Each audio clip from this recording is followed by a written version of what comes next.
ఎందుకు వచ్చావు? మీ ఆయనేమో కేసులు పెడుతూ ఉంటాడు, మళ్ళీ నువ్వు వచ్చి ఓదార్పు యాత్రలు చేస్తుంటావు. భూమి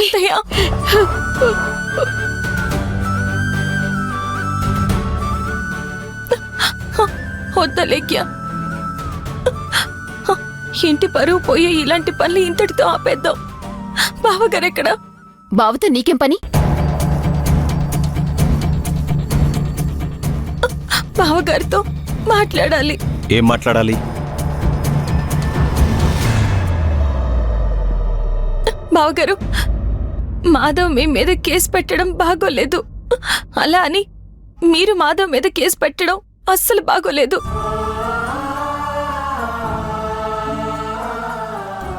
మాధవ్కి చెప్పినా అర్థం కావడం లేదు. పెద్దవారు, అన్ని తెలిసిన వాళ్ళు, మీరైనా కేసు విత్డ్రా చేసుకోండి, మీకు దండం పెడతాను. ఆ మాట నువ్వు చెప్పాల్సింది మాధవ్కి. ముందు మీరు పెట్టిన కేసుని విత్డ్రా చేసుకోండి, అప్పుడు మేము విత్డ్రా చేసుకుంటాం.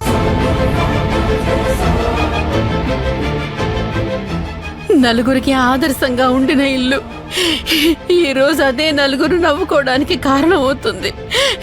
నేనెంతో చెప్పి చూశాను అత్తయ్య, ఇలాంటి పరిస్థితులు వస్తాయని నాకు తెలుసు. వద్దని గట్టిగా చెప్పాను, కానీ నా కుటుంబం కోసం తప్పదు. నాన్న నా మాట వినప్పుడు నాకెంతకంటే వేరే దారి లేదంటూ కేసు పెట్టాడు. మీరు ఏం చేసినా అది కుటుంబం కోసమని ఒక అందమైన అబద్ధం చెప్పి మీరు చేసింది తప్పు కాదని సమర్థించుకుంటారా? మాటలు పెరిగితే సమస్య పెరుగుతుందే కానీ తగ్గదు. బావగారు, మీకు చెప్పేంతటి దాన్ని కాదు. మీరు తప్పుగా అనుకోనంటే ఒక్క మాట చెప్తాను. అసలు సమస్య ఎక్కడ మొదలైంది?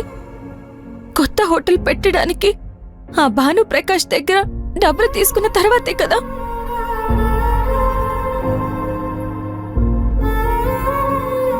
మాధవ్ కేసు పెట్టింది కూడా అతని దగ్గర మీరు డబ్బులు తీసుకోవడం ఇష్టం లేకపోవడం వల్లే కదా. ఆ డబ్బులు తిరిగి ఇచ్చేసి ఆ ఆస్తి కాగితాలు తీసుకొచ్చేసేంటి.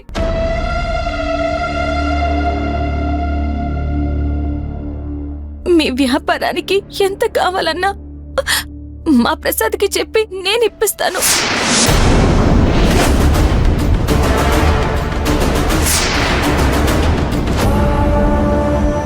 ఎలా కనిపిస్తున్నాను మీ కంటికి? మీరు చెడ్డవారన్నారని ఆ భానుప్రకాష్ దగ్గర నేను డబ్బులు తీసుకోకూడదు.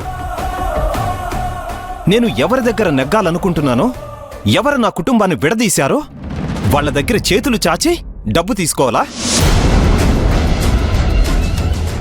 అటు తిరిగి ఇటు తిరిగి మా బావని మీ నాన్న ముందు తల వంచుకునేలా చేయాలి. అదేగా మీ ప్లాన్? చూడు భూమి, మీ నాన్న దయాదాక్షిణ్యాలతో ఎదగాల్సిన కర్మ నాకేం పట్టలేదు. చేతిలో ఉన్న డబ్బులు ఇచ్చేసి ఇంకొకరి దగ్గర చెయ్యి చాచాల్సిన అవసరం నాకేంటి? అది కూడా మీ నాన్న దగ్గర చెయ్యి చాచడం అంటే తల తెచ్చి మీ నాన్న కాళ్ళ ముందు పెట్టినట్టే.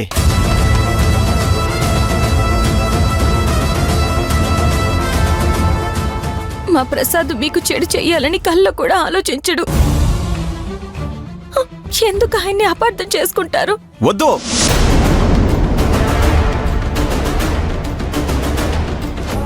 ఎవ్వరి ఉపన్యాసాలు వినాల్సిన అవసరం నాకు లేదు. నా పనులు నాకున్నాయి. సరే, డబ్బులు తీసుకోవద్దు, కనీసం ఆ కేసైనా విత్డ్రా చేసుకోండి బావగారు. అందుకు మా బావ ఒప్పుకున్నా నేను ఒప్పుకోను.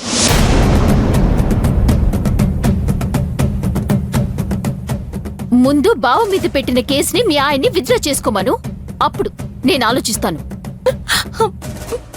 బావగారు, మీరైనా చెప్పండి. నా భార్యదొక మాట నాదో మాట ఉండదు.